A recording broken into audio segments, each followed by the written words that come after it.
Good morning, everyone. It's really lovely to be here. Karl and I are very happy to introduce our project, Save Our Schedule 8, or SOS 8, as we call it short. So this is the end. We're introducing this at the end of phase 1 of the project.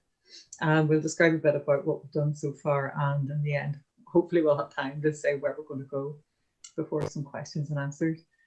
And we'd also like at this point to thank specifically, Paul and Jim for making this presentation possible, Pauline Campbell, Karen Mullen and Kira Lowe for helping directly with the project. So we're very lucky, myself and Debbie, in 2020 to be funded by the Northern Ireland Environment Agency Challenge Fund. Through the Department of Agriculture, Environment and Rural Affairs. And we're also consider ourselves very, very fortunate to have been provided very crucial data sets to inform the project, which were provided very kindly by BSBI, by CEDAR, which is our local biological records centre here in Northern Ireland. And of course, the whole project would simply never have got off the ground if it wasn't for the decades of hard work and dedication of the BSBI Vice County Recorder, so major thanks for that.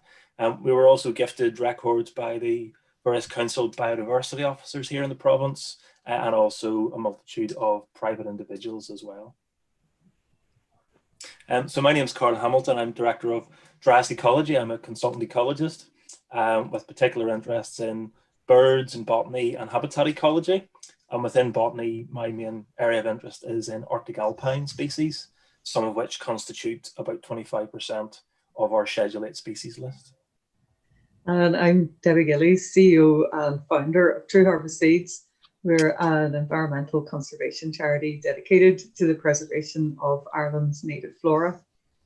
We've been going since 2013, and we currently we're preserving the flora by provision of a seed bank, and we have almost 400 high quality scientific seed collections in our seed bank at the moment. We collect our seed using ENSPANET protocols, and also we have an extinct species courtesy of John Faulkner, and John, it's still safe in the polytunnel, and actually it's had a baby, so 2 plants are safe together in the polytunnel. So a few people might be wondering what Schedule 8 actually means or what it refers to. And it refers to a schedule within a key piece of wildlife legislation that was first introduced in Northern Ireland in 1985 called the Wildlife Order, which has since had a number of amendments. And in the original Schedule 8 of that order, there were 88 plant species listed based on their sort of level of rarity at that time. And since that time, a number of species have dropped off the Schedule 8 list, either through taxonomic revisions, such as Dactylorhiza orchids, or through it being determined that they're likely extinct in the province. But we decided, myself and Debbie, early on in the SOS 8 project to include all of the original Schedule 8 species for a number of reasons. So this is the list that we've been working from. If you're really eagle-eyed and quick, you'll count there's actually 87 species there, and that's because Dactylorhiza, some species have been subsumed under the one name, just with taxonomic name changes. But what we're doing with this list is we'll create a kind of a triage to see which species can benefit most from our help, if any. You know, some species we won't be able to help. Some it might just be interference and not actually be helpful at all. So we'll be really taking advice, you know, with BSBI members, our Vice County Recorders, DAERA and NIEA, and of course landowners have a big part to play in this too. So there'll be lots of involvement with lots of different people. So the main impetus behind the SOS 8 project was, I suppose, myself and Debbie have worked together on and off for the last probably 3 years now, doing various projects, and we realised that between us we both had a skill set that could be brought together in a really interesting project. So myself, I've carried out a number of detailed surveys for various schedule 8 species such as juniper up in the northwest of the province, which is currently under threat by excessive browsing by feral goats. And I have experience in sea collections, but in growing as well. So I seem to have a talent for making things grow, which is handy. You can see in the bottom left-hand corner of your screen, maybe if I move my mouse here, but you can see this is a photograph I took of our polytunnel just this week for the slides. And they are individual pots of Mertensia maritima from a collection that was actually made in 2019, and we sold them out in early 2020 to be repatriated. And then COVID struck, so they have flowered last year. Some of them flowered on the pots, and I overwintered them in the polytunnel, and now they're starting to grow again. So hopefully COVID will allow us to continue with the project and put them where they can be of most use.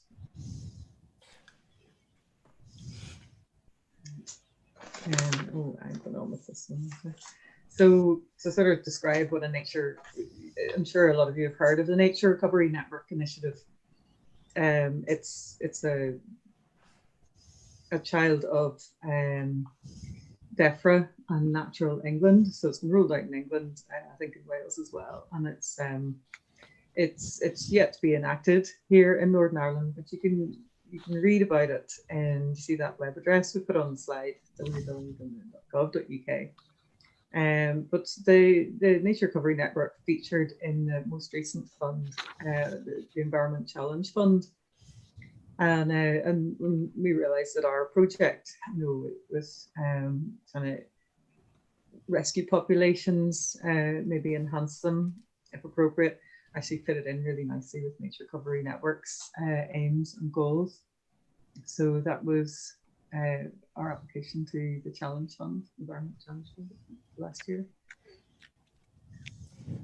So as Debbie said, we received funding from the Northern Ireland Environment Agency, so that automatically set the geographical context for the first phase of the project, so that being obviously Northern Ireland. But it is our hope in sort of future phases of the project that for some species at least we could liaise with partners in the Republic and make the conservation action for a number of species an all-island approach.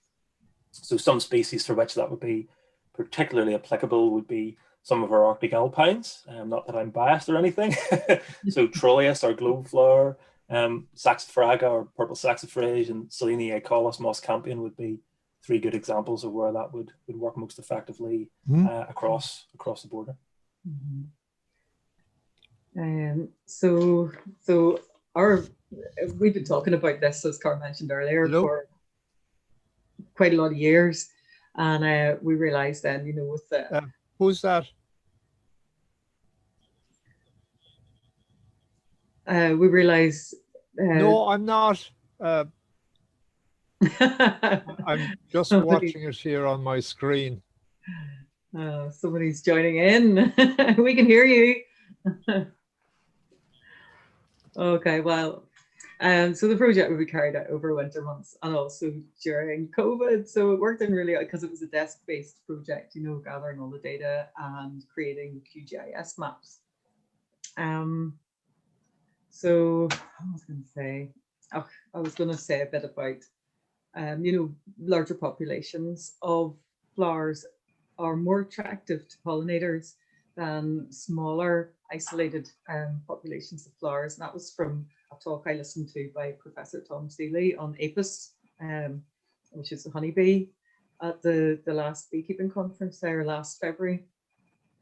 And so very interesting, bees actually single out large populations. So our disjointed populations of endangered species are even further disadvantaged by being sort of small and having a small number of flowers, and bees just aren't going to take the trouble when there's a huge cotoneaster down the road. So boosting population number, there are advantages to it. So a few people listening in this morning might be thinking, why do we need another conservation project? There are lots out there. And especially here in Northern Ireland, botany seems to be way, way down the ranking list in terms of natural history interest. So birds and a whole rake of invertebrate groups, and mammals, of course, always get the limelight. So we thought, first off, a botanical conservation project would increase, or we could, through that project, we could try and increase the awareness of people to our native flora. And I think during the various lockdowns that we've all encountered over the last 12 months, a lot of people who wouldn't naturally be into natural history have started to notice birds and insects and things, and have taken an interest in their garden and in horticulture, but that interest doesn't seem to go outside the boundaries of their garden. So that was one of the main reasons we thought this project would be good. It would actually increase the awareness of people to the plight of some of our native and our rarest and most threatened plant species. And of course, once we lose these rare plant species, we don't just lose them as a species, we lose the support network that they're part of. So we lose the insects that use them as a food plant. We lose the birds that rely on their berries or their seeds as a source of autumn food and such like. So by conserving one species, we're actually helping to conserve biodiversity in a wider way. And as Debbie mentioned a few slides ago, we're not just hoping to conserve the species, we're also hoping to bolster or to boost the existing numbers of these populations. So as well as conserving our regional biodiversity, we're also hoping to conserve our bioabundance of these species as well. So we got BSBI and CEDAR and our friends who we know were really great with supplying us with data, because without the data, we couldn't create the maps, and without the maps, we can't create nature recovery network maps so effectively. So, all thanks goes out to those guys in Vice County Recorders who allowed us to access to the data.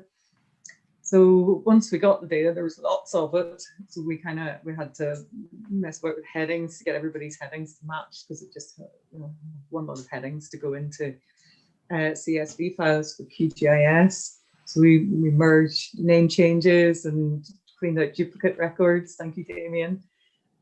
We used MS Excel, which can be easily converted into CSV, and used it for mapping. We used we had a QGIS guru who helped us and introduced us to Tom Bio plugin tool for QGIS. Brilliant. Debbie, sorry to interrupt, but yes. You did ask me to give you a 3-minute warning, so there's enough time for questions. So I'm giving you your 3-minute warning, okay? Thank you, Jim. Do you know, we could talk our hind legs off on this project. Well, look, we made maps. So hold on, we'll go through this. Oh, Karl, that's some of yours. Yeah, so once we collated the data, we produced a series of distribution maps, some of which you can see on the SOS8 website. And the main thrust of the project, once we had the distribution maps and the data cleaned and processed, was to create what we call nature recovery network maps for more or less all the Schedule 8 species. And we decided to use the somewhat arbitrary date of the year 2000 as a cutoff point for records for use in these nature recovery network maps. So we combined study of aerial imagery, which is the various base maps on QGIS, our knowledge of our own personal knowledge of both Schedule 8 species and the various habitat types that we find in the province. Combine all those things together to produce maps such as these, which we hope are kind of sensible and realistic potential nature recovery networks for some of our species. So on the left, you can see a proposed nature recovery network for Saxifraga oppositifolia, purple saxifrage. This is a species which is found in a single site in Northern Ireland and nowhere else, which obviously puts it at particular risk from regional extinction. And our hope in this instance is to just increase the bioabundance, the sheer number of plants of that species in that area. We don't want to obviously introduce it into an area where it hasn't formally been recorded before.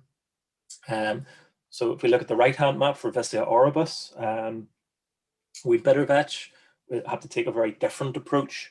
So whereas our purple saxifrage is found wholly within an area of special scientific interest, an ASSI, Viscia oribus is found in a road verge, well away from any sort of designated site or protected area. So what we hope is a sensible nature recovery network map for that species actually uses a network of road verges and will liaise with Northern Ireland Road Service to ensure that those road verges are cut in the manner of a traditional hay meadow, if you like, so that it allows Vicia oribus to seed every year, and hopefully spread its range throughout this network of road verges. Okay, so I think we're really running out of time, but because we want to leave time for questions and answers, don't we? But genetic bottlenecking is a consideration that we're, it's quite a consideration. Habitat range, where we can put things out. Ex situ cultivation, huge area again. And COVID, yay. And we wanted to talk more about what next. I leave that up to you, Karl. Yeah, sure. So yeah, we're, as time goes by talking between ourselves and other partner organizations and individuals, we're refining the scientific methodology to try and obviously follow best practice, because there is a lot of best practice out there. Of course, BSBI has their own kind of plant reintroduction guidelines, which we're factoring in. So we're refining the scientific methodology. There's also ongoing conservation action for some species that Debbie has mentioned already. So Mertensia oyster plant, cranberry, the sea kale, Hypocharis glabra, smooth cat's ear, and also primrose, Primula vulgaris as well. We're also engaged currently in two conservation projects. So the first is with juniper up in the northwest in Benevena ASSI, alongside our partners at Causeway Coast and Glens Heritage Trust. We're also lucky to have received landowner permission to take conservation action for Calamagrostis, the wood small reed, and within it, what we believe is the last site, which is very, very vulnerable here in Northern Ireland. Yeah. And the nature recovery network maps that we've produced, we'll be updating those on a periodic basis. So the whole project is very much an iterative process. And of course, we'll be updating the SOS8 website as time goes on as well. So looking forward, both of us, to phase 2 of SOS8. So thank you very much, everyone, for your time. I hope you've enjoyed listening about the project. Yes, thank you very much.